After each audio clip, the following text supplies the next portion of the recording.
Oke teman-teman, sebelumnya kita sudah membahas bab 3.1 teman-teman. Kita lanjut ke bab 3.2 yaitu makna terdalam pokok-pokok pikiran pembukaan Undang-Undang Dasar NRI 1945 teman-teman. Hubungannya dengan proklamasi dan Pancasila. Pembukaan Undang-Undang Dasar NRI 1945 memegang kedudukan hukum yang unik dan tidak dapat diubah oleh siapapun, termasuk oleh MPR hasil pemilu. Karena mengubah pembukaan sama saja dengan membubarkan Kesatuan Republik Indonesia yang diproklamasikan pada tanggal 17 Agustus 1945.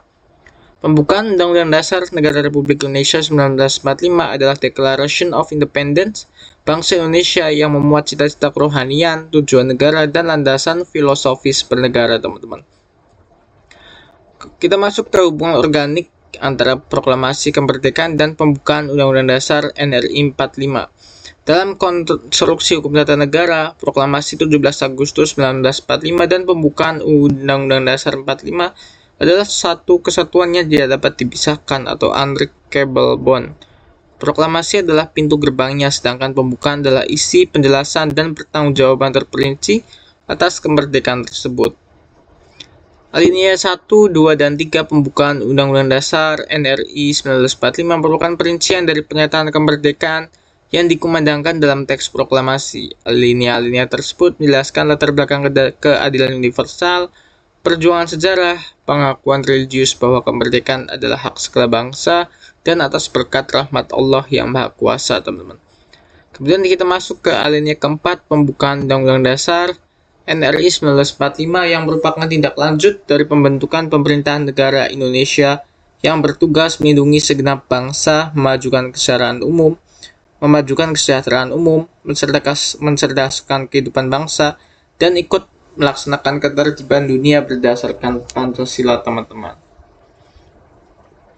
Kita lanjut ke hubungan antara pembukaan Undang-Undang Dasar Negara Republik Indonesia dan Pancasila, teman-teman. Pancasila secara yuridis formal termaktub di dalam alinea keempat pembukaan. Oleh karena itu, pembukaan Undang-Undang Dasar 1945 berfungsi sebagai wadah formal penjelmaan Pancasila ke dalam tata hukum positif. Sila-sila Pancasila merupakan substansi rohani yang menjiwai seluruh alinea dan pokok pikiran yang terkandung dalam pembukaan tersebut, teman-teman. Oke, kita langsung masuk ke analisis 4 pokok pikiran pembukaan Undang-Undang Dasar 1945. Berdasarkan penjelasan asli Undang-Undang Dasar 1945, terdapat 4 pokok pikiran yang terkandung dalam pembukaan, yang tidak lain merupakan pancaran dari nilai-nilai Pancasila, teman-teman. Keempat pokok pikiran ini wajib dikuasai secara mendalam karena sering menjadi basis soal penalaran HOTS dalam SKD CPNS. Yang pertama itu pokok pikiran pertama, yaitu pokok pikiran persatuan atau manifestasi sila ketiga Pancasila. Bunyi konsepnya yaitu negara melindungi segenap bangsa Indonesia dan seluruh tumpah darah Indonesia dengan berdasar atas persatuan dan mewujudkan keadilan sosial bagi seluruh rakyat Indonesia. Makna kedalamannya yaitu pokok pikiran ini menegaskan paham negara persatuan atau teori integralistik. Negara mengatasi segala paham golongan dan paham perseorangan. Negara bertindak sebagai penyelenggara kepentingan umum yang merekat seluruh komponen bangsa tanpa memandang sekat syarat, teman-teman. Kemudian aplikasi dalam soal HOTS yaitu soal biasanya memuat studi kasus mengenai konflik horizontal atau kebijakan mitigasi disintegrasi bangsa. Sikap ASN yang benar adalah menjadi mediator objektif yang tidak berpihak pada kelompok mayoritas maupun minoritas, melainkan patuh pada asas persatuan nasional. Kemudian yang kedua itu pokok pikiran kedua, pokok pikiran keadilan sosial, manifestasi sila kelima Pancasila. Bunyi konsepnya yaitu negara hendak mewujudkan keadilan sosial bagi seluruh rakyat Indonesia, teman-teman. Makna kedalamannya itu ini adalah tujuan utama atau telos dari atau cita-cita akhir dari bangsa Indonesia setelah merdeka. Keadilan sosial di sini mencakup keseimbangan antara hak dan kewajiban, pemerataan ekonomi, serta perlindungan bagi kelompok lemah agar dapat hidup layak dan mandiri secara bermartabat, teman-teman. Aplikasi dalam soal HOTS, soal berkaitan dengan pemrograman pengentasan kemiskinan, jaminan kesehatan nasional atau BPJS, atau akses pendidikan merata di daerah pedalaman. Opsi jawaban yang paling tepat harus menonjolkan peran aktif negara dalam mengintervensi pasar bebas demi kesejahteraan sosial, teman-teman. Baik, kita masuk ke pokok pikiran yang ketiga, yaitu pokok pikiran kedaulatan rakyat, yaitu manifestasi sila keempat Pancasila, teman-teman.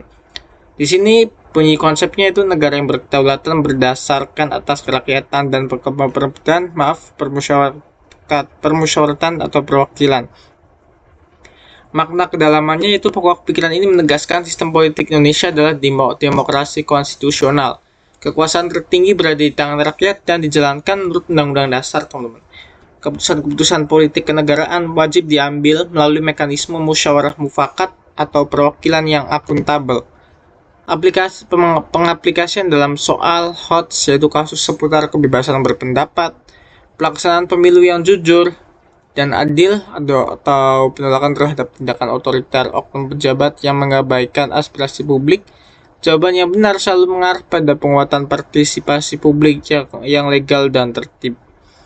Selanjutnya yaitu pokok pikiran yang keempat, teman-teman. Di mana pokok pikiran ini yaitu pokok pikiran ketuhanan dan kemanusiaan, manifestasi sila ke-1 dan ke-2 Pancasila. Bunyi konsepnya itu negara berdasarkan atas ketuhanan yang Maha Esa menurut dasar kemanusiaan yang adil dan beradab. Kemudian makna kedalamannya itu pokok pikiran ini mewajibkan pemerintah dan penyelenggara negara lainnya untuk memelihara budi pekerti kemanusiaan yang luhur dan memegang teguh cita-cita moral rakyat yang luhur. Hukum dan kebijakan tidak boleh hampa moral. Ia harus dibimbing oleh iman kepada Tuhan, penghormatan terhadap harkat martabat manusia, teman-teman. Pengaplikasian dalam soal HOTS yaitu dilema etika yang dihadapi oleh birokrat, misalnya integritas menolak suap, kejujuran dalam melaporkan LHKPN atau kewajiban ASN, menolak perintah atasan yang nyata-nyata melanggar hukum dan moralitas kemanusiaan, teman-teman. Oke, kita masuk ke bab 3.3 ya, teman-teman. Dinamika amandemen Undang-Undang Dasar 45 dari bab 1 dari alinea 1 sampai 4. Mencakup latar belakang, pasal kebijakan, dan tampak ketatanegaraan, teman-teman. Salah satu materi yang menuntut akurasi analisis paling tinggi dalam subtes pilar negara adalah rentetan peristiwa amandemen Undang-Undang Dasar 45, teman-teman, yang berlangsung sebanyak 4 kali dalam sidang umum atau tahunan MPR dari 1999 hingga 2002. Pembelajaran modern tidak lagi menyuruh teman-teman menghafal seluruh pasal hasil amandemen, melainkan memahami mengapa pasal tersebut diubah, pasal krusial apa yang menjadi epicentrum perubahan, dan bagaimana implikasi ketatanegaraannya terhadap wajah birokrasi Indonesia saat ini. Di sini kita masuk kepada kesepakatan dasar panitia ad hoc MPR dalam melakukan amandemen, teman-teman.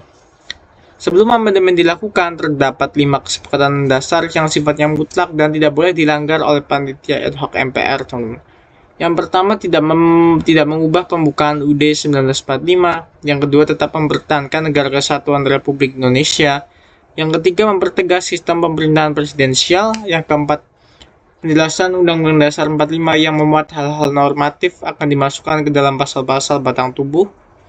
Kemudian yang kelima, melakukan perubahan dengan cara adendum, menyisipkan pasal baru tanpa membuang naskah asli lama demi alasan historis.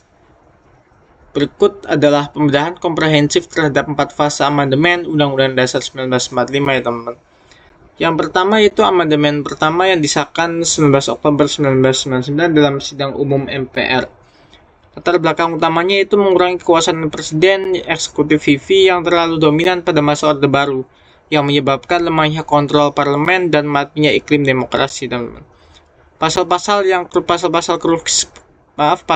krusial yang diubah yaitu pasal 5, 7, 9, 13, 14, 15, 17, 20, dan 21, teman-teman. Kebijakan dan perubahan fundamentalnya itu pasal 7 membatasi masa jabatan presiden dan wakil presiden maksimal 2 periode yang masing-masing 5 tahun per periode. Sebelumnya pasal ini bersifat multitafsir karena hanya berbunyi dan sesudahnya dapat dipilih kembali tanpa batasan jumlah periode. Pasal 20 mengalihkan kekuasaan membentuk undang-undang legislative power dari tangan presiden ke tangan Dewan Perwakilan Rakyat. Presiden kini hanya memegang hak untuk mengajukan dan membahas rancangan undang-undang saja, teman-teman. Kemudian dampak ketandanegaranya yaitu terjadinya pergeseran kekuasaan dari eksekutif HIVI menjadi perimbangan kekuasaan yang lebih sehat, di mana DPR kembali berfungsi sebagai lembaga legislatif yang sesungguhnya, bukan sekedar tukang stempel kebijakan pemerintah, teman-teman, atau rubber stamp. Oke, teman-teman, mungkin sekian saja part kita kali ini. Semoga apa yang kita sampaikan bisa jadi bermanfaat. Semoga teman-teman bisa mendaftar ataupun dimudahkan dalam seleksi CPNS, teman-teman. Sekian, terima kasih.